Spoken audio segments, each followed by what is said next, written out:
The dog that has an interest in chasing prey on leash can make leash walks very challenging.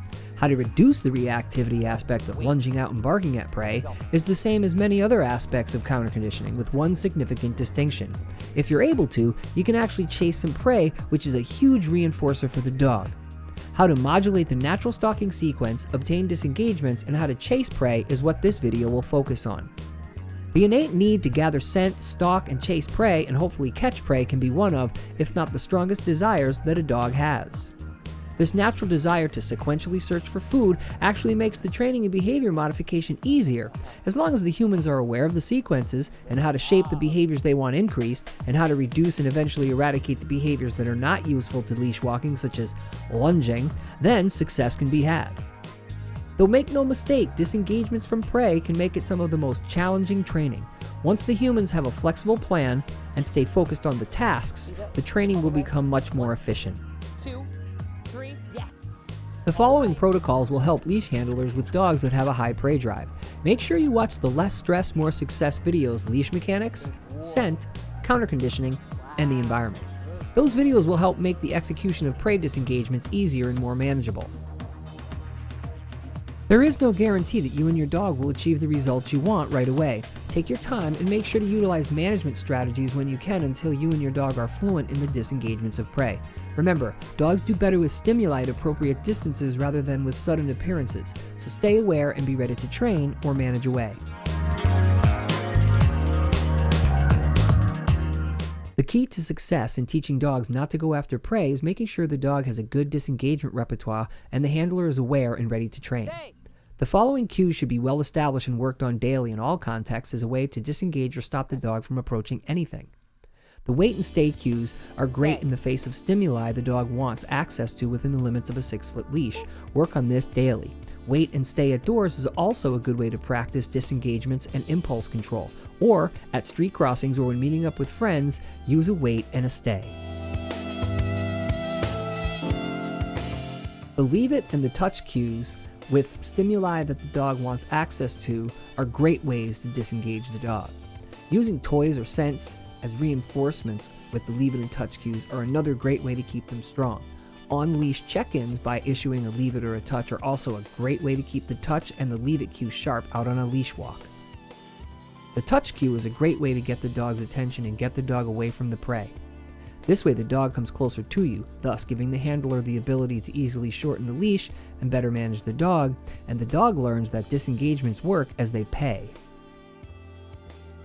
A touch cue is also a great way to break the dog's gaze, and you can then redirect the dog without them seeing the prey for too long of a duration. Thus, this makes the event less stressful. The leave it and touch cues and the wait cue should be worked on daily in play, on walks, and as a form of communication with the dog. This way, when you're out on leash or off leash and you need the dog to disengage or wait in the event that prey might be part of the context, you and the dog have lots of practice. Remember, behaviors that are rehearsed become stronger.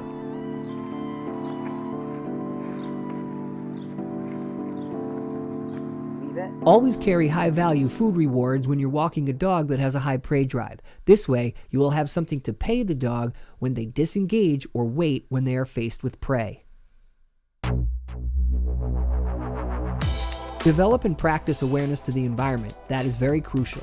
Also, take some breaks from highly populated prey areas if you can. By managing out of scenarios that may be too challenging and/or walking the dog that has a high prey drive in areas where there will be no prey animals or very few prey sightings, it gives both the dog and the human a break. If the dog lunges out for prey and catches you off guard, plant your feet, walk up the leash, shorten it, and issue a timeout. This is done by shortening the dog's leash roughly 2 to 4 feet and then not allowing the dog to gather any scents for at least 1 city block or 2 city blocks if it's been a repeated offense. This teaches the dog that if they lunge out, they will not be allowed to gather any scents. It acts as a dog-eat bummer, but it should not shatter their confidence or result in any behavioral debits. Remember, don't scold, just fold the leash and hold, and then walk away.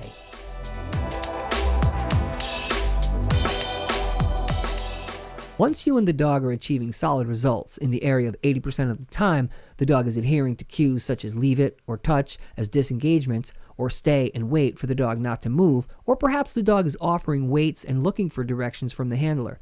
Then you can start to add in a fun run for prey as the reward. It works like this. Ask the dog for a leave it, then wait, then release with okay and run for the prey. Make sure you are in a safe area and make sure you have on appropriate shoes for running. You should also have some solid experience running with your dog when they're on leash chasing something, or perhaps you're already jogging with your dog. The leash should be firmly held and at a length you feel comfortable with. Typically, 2 to 4 feet is a good length. Do not do the fun run if you are remotely unsure.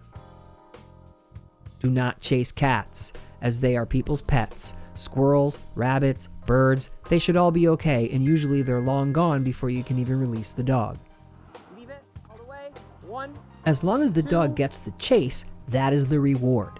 Many times I do both a fun run after a leave it and a wait cue, then a small food reward at the end of the chase for completing the whole sequence. When you can implement a fun run for prey into your dog's training, it really helps with their impulse control. Remember, have fun with this and always train safely. Taking an accurate history of your dog's on-leash prey reactivity is the best way to begin constructing a plan for shaping your dog's prey stalk sequence. Dogs usually respond in a few ways, depending on the distance and the type of prey. Here are some questions and some considerations. What type of prey does the dog find attractive, birds or land prey? Many times birds end up not being as attractive as land prey as birds fly away, so leave it and touch cues are more easily adhered to. Land prey that does not fly may be more challenging. What is the distance that the dog can spot the prey and not lunge out or not be interested in chasing the prey? This is important to know, as you can get a lot of really good successful counter conditioning trials where the dog sees the prey and doesn't do very much.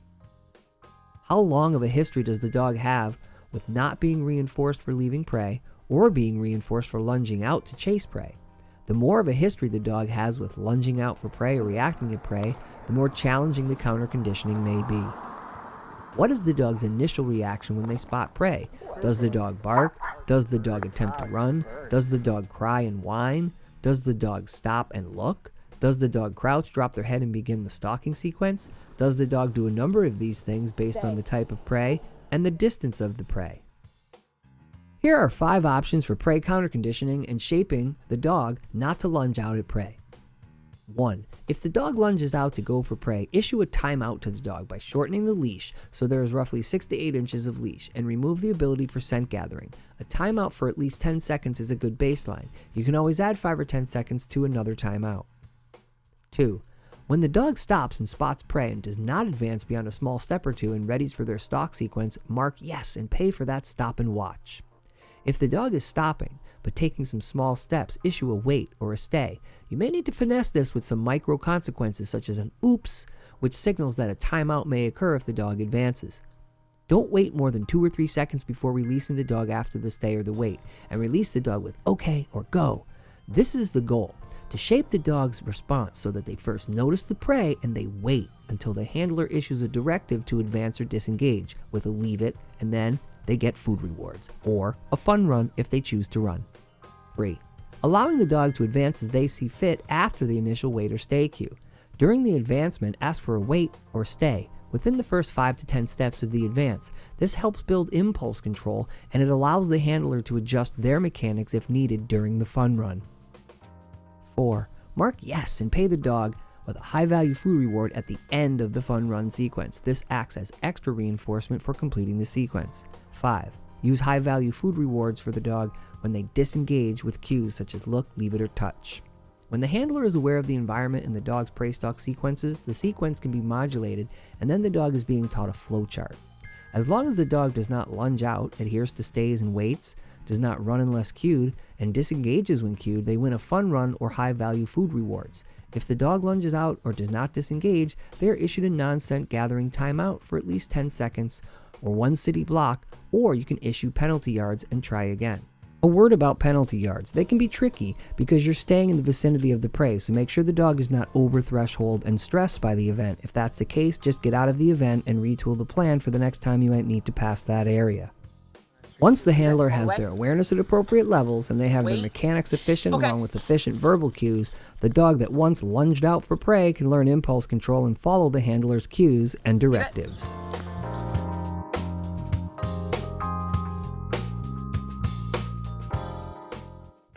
Remember, cues such as leave it and stay are essential for leash walks that may have prey suddenly appear.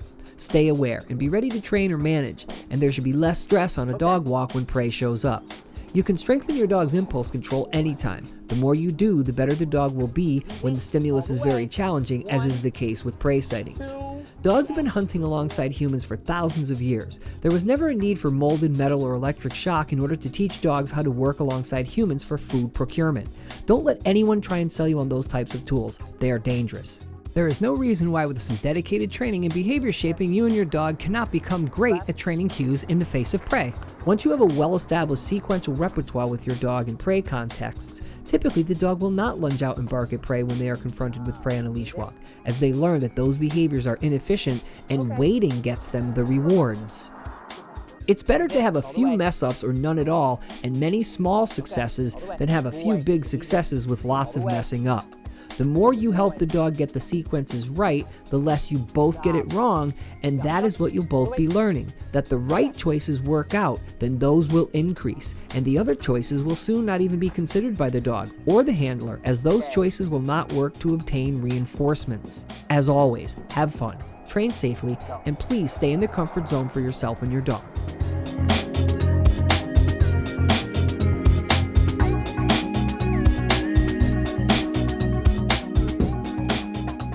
Leave it. Oh, you want to get that?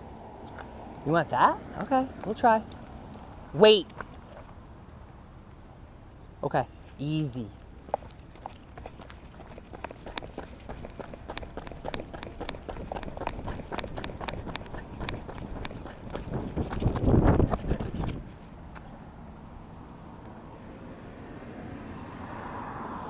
Leave it all the way. Leave it. Stay. Stay. Stay. Whoop. Stay. Stay. Stay. Okay. Go.